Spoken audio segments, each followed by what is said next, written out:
प्रताप सिंह बारट जो केसरी सिंह बारट की क्या है, कौन से बम कांड में फरार हो गए, इसमें तो मिले।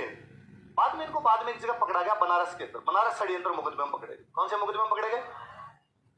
ये कुछ क्रांतिकारी इकट्ठे होकर बनारस के अंदर ये प्लान कर रहे थे अंग्रेजों के खिलाफ कुछ बड़ा करना है, और इनमें एक बंदा पकड़ लिया गया।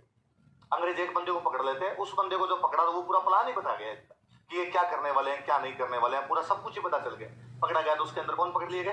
पकड़ के इनको जेल में लेके बरेली, कौन सी जेल में लेके? यहाँ बरेली में अंग्रेजों का एक ऑफिसर था, उसका नाम था चार्ल्स क्लीवलैंड। क्या नाम था? अंग्रेज ऑफिसर था। अब क्या षड्यंत्र मुकदमा है, षड्यंत्र मुकदमे का मतलब है कुछ करने वाले हैं। दो चीजें देखो, एक तो कुछ कर दिया, एक कुछ करने वाले हैं। तो करने वाले इसमें तो आपको खूब पूछताछ करनी पड़ेगी, कहां से हथियार लाते, क्या करते, क्या प्लानिंग है, सब कुछ। भाई हो गया तब तो पता चल गया ना ये कांड हुआ है, तो इनको पकड़ लिया जाए। तो खूब सारे लोग पकड़े जाते हैं। जब भी षड्यंत्र मुकदमा टाइप का होता है तो उसमें फिर सस्पिशियस जो भी होते हैं, जिन पे डाउट है, सारे पकड़ लो। तो डाउट वाले सारे पकड़ लाए। पर अब एग्जैक्टली कौन बताएगा इनमें से कि भाई ये करना चाहता है या नहीं करना चाहता, कैसे पता लगाए? तो पुलिस का एक साधारण सा काम होता है कि पुलिस जितने भी लोग पकड़ के लाती है उनमें एक आधे को अपने साइड करती है, और अपनी साइड करती है तेरे को छोड़ देंगे, या कैसे न कैसे करके उसको पटाती है, तू बता दे। सरकारी गवाह क्या बनाती है? किसी एक बंदे को सरकारी गवाह बनाने का प्रयास करते हैं कि तू सरकारी गवाह बन जा और तू हमें सारी बातें बता दे, तेरे को तो कम से कम हम छोड़ दे। चार्ल्स क्लीवलैंड वहां पर अधिकारी है। इसको पता नहीं क्यों लगा कि ये लड़का अपने को बता सकता है। कौन सा बता सकता है? प्रताप सिंह बारट। तो प्रताप सिंह बारट 22-23 साल की एज, मुझे फूटी नहीं, शरीर में थोड़ा यूं मोटा था, मतलब 1 क्विंटल के आसपास, 1 क्विंटल 20 किलो के आसपास वजन होगा, वैसा था एकदम थुल उस टाइप का। और लगा रही ये लड़का अपने को बात बता दे। तो पकड़ के लाया, पकड़ के लाके कहा कि प्रताप सिंह नाम है तुम्हारे पिता, तो केसरी सिंह जी है। हाँ। वो जो हजारीबाग जेल में बंद है। हाँ। चाचा फरार चल रहे हैं। हाँ। तो जवाई भी तुम्हारे फरार चल रहे हैं। हाँ। अरे यार तो तू भी ऐसे काम करने लगे? बोले सारा का सारा परिवार ये भी काम करोगे, इधर उधर बम फेंकने का? हालांकि तू लगता तो नहीं यार शकल से। तो अब बंदा ये कहेगा ना मैंने कुछ नहीं किया, ऐसा तो हम कुछ भी नहीं करने वाले थे। नहीं हाँ का वो हमें तो पता भी चल गया कि तेरा नाम नहीं है, और अब तू जब घर में अकेला ही बचा हुआ, तू क्यों करेगा इतना बड़ा रिस्क, तो क्यों लेगा? ये तो हमें समझ में आ ही गया था। घर में मम्मी बीमार रहती है, मुझे लगता है भारत में सबकी मम्मियां थोड़ी थोड़ी बीमार है, ऐसी कोई मम्मी नहीं है जो बीमार नहीं है। तो प्रताप सिंह की मम्मी भी थोड़े बहुत बीमार रहे होंगे। कहा मम्मी बीमार है? कहा तभी क्या हुआ सर? तो एक तार आया था तेरे नाम से, टेलीग्राम आया था, और उसमें था कि सॉरी यार मुझे नहीं बताना चाहिए पर अब लास्ट स्टेज हॉस्पिटल है, और वो बार बार अब ये चिल्ला रही कि प्रताप से मिला दो, प्रताप से मिला दो। हमने भी इन्वेस्टिगेशन किया तो पता चला यार इस मुकदमे में तेरा कोई लेना देना है, तो हम तेरे को छोड़ ही रहे हैं। लियो भाई कागज लियो, प्रताप के कागज लिए। किसी भी बंदे को आप कितना भी हार्ड हो और उसको आप ये कहोगे मां मरने वाली है, तो अंदर का कलेजा उफनता ही है पूरा का पूरा। और मुझे मम्मी की बात जाने दो, अरे वो कागज तैयारी करवाए रहे हम तो, बस तू तो ये बता दे कि तेरे साथ वालों ने क्या क्या किया था। तू तो नहीं है, तेरे को तो छोड़ देंगे, इन बाकियों का तो बता दे। तो उसने कही दिया, तो उस जेलर की तरफ देखा, तो जेलर को लगा पक्का बता देगा। फिर उन्होंने देख के कहा कि फ्लावर समझा गया। आए रे मैं उसने कहा कि प्रताप सिंह अपनी मम्मी के आंखों के आंसू पहुंचने के लिए बाकी क्रांतिकारियों की मम्मियों के आंखों के अंदर आंसू नहीं दे सकते। वो जेलर ने इतना पीटा था कि पीट पीट के मार दिया। किसी क्रांतिकारी को जेल में पीट पीट कर मार दिया गया था, तो वो क्रांतिकारी कौन था? चार्ल्स क्लीवलैंड लिखता है कि मैंने इतना बहादुर बच्चा ना कभी देखा था ना उसके बाद देखा है। वो इतना बहादुर था कि वो जब आया था तो उसमें 120 किलो के आसपास वजन था, हमने बिजली के करंट लगाए थे, लास्ट में वो 32-33 किलो का ढांचा बचा था केवल। उसके बावजूद उसने मुंह नहीं खोला, उसने अपने सिंगल सदस्य का नाम नहीं बताया था। वो बंदा कौन है? कौन है? आपका दुश्मन आपकी तारीफ करके जाए, इससे बड़ी बात और क्या होगी? कहते प्रताप सिंह जब लंबे टाइम तक फरार चले थे तो सूचना ऐसी थी कि बीकानेर जा सकते हैं। कहां जा सकते हैं? तो अंग्रेजों ने बीकानेर के राजा को कहा, तो बीकानेर की रियासत ने इन पर रोक लगाई कि भाई आप इधर नहीं आ सकते। तो कोई पूछेगा कि कौन सी रियासत ने प्रताप सिंह के प्रवेश पर पाबंदी लगा दी थी? कौन सी रियासत? कौन सी जेल के अंदर पीट पीट कर मार दिया गया था? कौन सा ऑफिसर इनकी तारीफ करता है? कौन से मुकदमे में गिरफ्तार हुए थे पहले, और कौन से बम कांड में थे? मैं यदि अपने जितने लोग इस कमरे में उपस्थित है मेरे समेत आप सारे अपने सबसे यदि कोई आगे पूछे कि यार आपको भारत में कौन सा क्रांतिकारी सबसे प्रभावित करता है, नो डाउट हम एक बड़ा नाम बताएंगे, भगत सिंह। हम सबको अच्छा लगता है, भगत सिंह प्रातस्मरणीय है, आदरणीय है। भगत सिंह ये लिखते हैं सारे के सारे कि हमने यदि क्रांति करने किसी बंदे से सीखी थी तो उस बंदे का नाम था सचिंदर सान्याल। क्या नाम था? जिन्होंने एक बुक लिखी थी बंदी जीवन, कौन सी बुक लेगी? और कहते हैं कि उस समय बंदी जीवन क्रांतिकारियों की बाइबल थी। यदि किसी को क्रांति करनी है तो उसको क्या पढ़नी पड़ेगी? यह वो किताब थी जो क्रांतिकारी अपने तकिए के नीचे लगा के सोया करते थे। सचिंदर सान्याल की कौन सी बुक है? बंदी जीवन।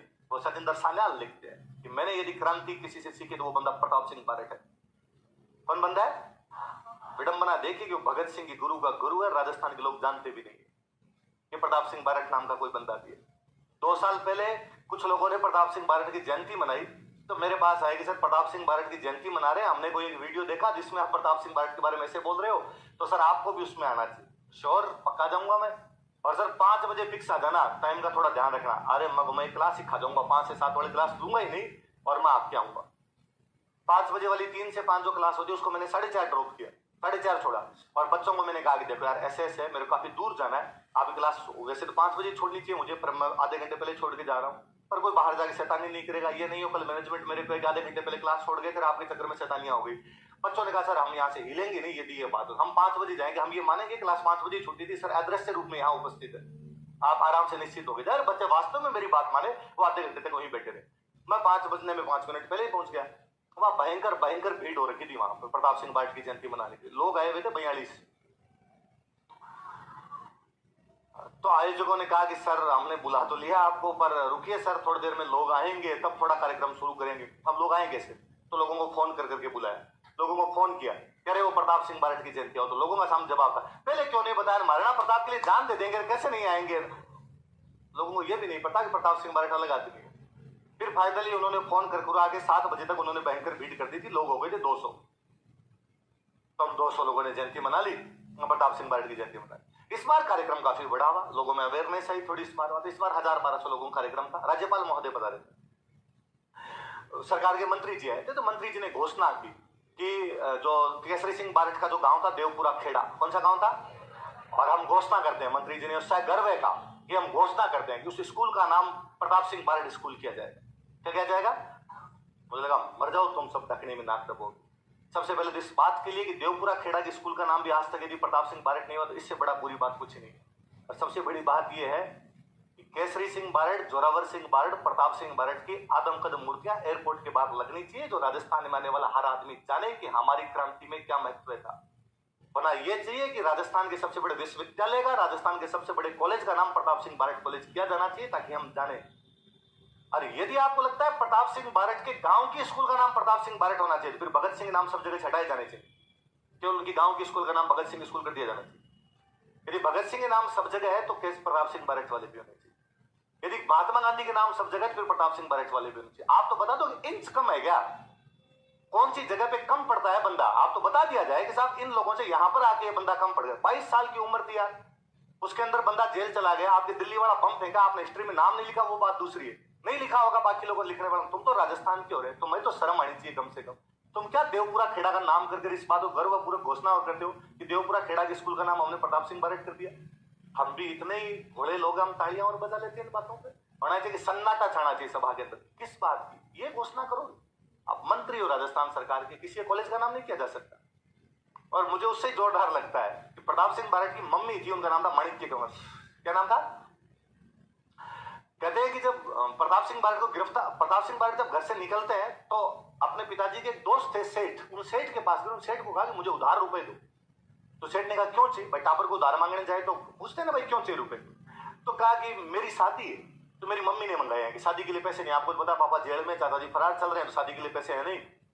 तो उसने कहा यार शादी अचानक हमें नहीं बताया। तो कहा वो आपको तो पता ही है, हमारे पीछे से पुलिस पड़ी हुई है, तो हाथों हाथ रातों रात जाके फेरे करके आड़े।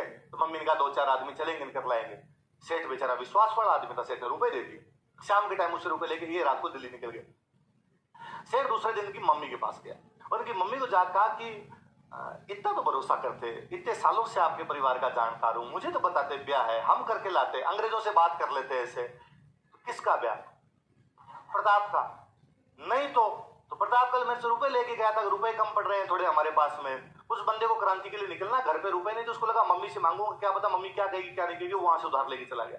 उसकी मम्मी का स्टेटमेंट है, बाद में माणिक्य कंवर का स्टेटमेंट है कि काश तू मुझे बता देता, तूने तेरी मम्मी को इतना कमजोर कैसे समझा था कि तू क्रांति के लिए रुपए मांगता और मैं तुझे रुपए ना देती। तू शायद मुझे बताता तो मुझे तिलक करके भेजती कि जा देश की आजादी के अंदर अपना योगदान दे गया। तू अपनी माँ को इतना कमजोर कैसे समझ गया था? कहते जब ये सारे के सारे प्रताप सिंह जब डेथ हो जाती है, जोरावर सिंह फरार चल रहे हैं, केसरी सिंह जी जेल के अंदर चल रहे हैं, तो अंग्रेजों ने इनका घर नीलाम कर दिया। और जो भी अपराधी होते हैं, अभी ये बुलडोजर क्रांति आपकी थोड़ी है, ये पुरानी है। अपराधियों के इस प्रकार घरों को नीलाम करना, कुर्क करना, ये पुरानी चीजें हुआ करती थी। तो अंग्रेजों ने घर नीलाम किया तो जो ऑफिसर था वो इंडियन था बेचारा, तो उसने जाके इनकी मम्मी को माणिक्य कंवर को कहा, माता जी घर नीलाम करना पड़ेगा, अंग्रेजों का ऑर्डर है, तो आपको घर तो खाली करना पड़ेगा। क्योंकि मैं तो इंडियन हूं, मेरी भावनाएं आपके प्रति शुद्ध है, इसलिए मैं चाहता हूं कि जितना गहना गंठा आपके पास पड़ा है, रुपए टक्के पैसे जो आपके पास पड़े, वो गठरी में बंद और निकलो। मैं आपको टाइम देता हूं रुपए समेटने का, वरना तो रुपए समेटने का टाइम भी नहीं देगी सरकार को। और रुपए समेट लो, आने वाला टाइम बहुत बुरा है, क्योंकि कोई भी रिश्तेदार आपको घर पे नहीं रखेगा, क्योंकि जिस रिश्तेदार के घर आप जाओगे अंग्रेज उसको पकड़ ले। इसलिए रिश्तेदार ये कहेंगे हम जानते नहीं है कौन है। समय बहुत विपरीत आएगा आपके लिए। उस महिला के वर्ड है कि थैंक यू, आपने मुझे टाइम दिया थोड़ा, लेकिन मैं रुपए पैसे इकट्ठे नहीं करना चाहती। वो तो क्या पता इधर उधर पड़े हैं, जितने हैं मेरे पास वो ले जाऊंगी। मेरे ससुर जी जो थे वो खूब सारी किताबें लिख के गए थे, वो किताबें पढ़ी है, यदि तुम मुझे परमिट करो तो वो सारी किताबें मैं बांध लूं ताकि मुझे ले जाने का मौका मिल जाए। ठीक है, आपको जो मानना मान लीजिए। जिनकी मम्मियां ऐसी किताबें इकट्ठी करती है उनके प्रताप सिंह पैदा होते हैं। मुझे लगता है यार हमने माणिक्य कंवर का तो हम नाम ही नहीं जानते। वो तो ये ना कि राजस्थान विश्वविद्यालय की सबसे बड़ी लाइब्रेरी अगर आप माणिक्य कंवर लाइब्रेरी हो, ताकि हमारा आने वाला बच्चा जान पाए कि माणिक्य कंवर प्रताप सिंह बारठ की मम्मी थी। और ऐसे ही काम सरकारें करती है, ऐसा ही काम हम करते हैं, तो चीजें जिंदाबाद है, जिंदाबाद चलती रहेगी। तो आप सब तो प्रताप सिंह याद रखना।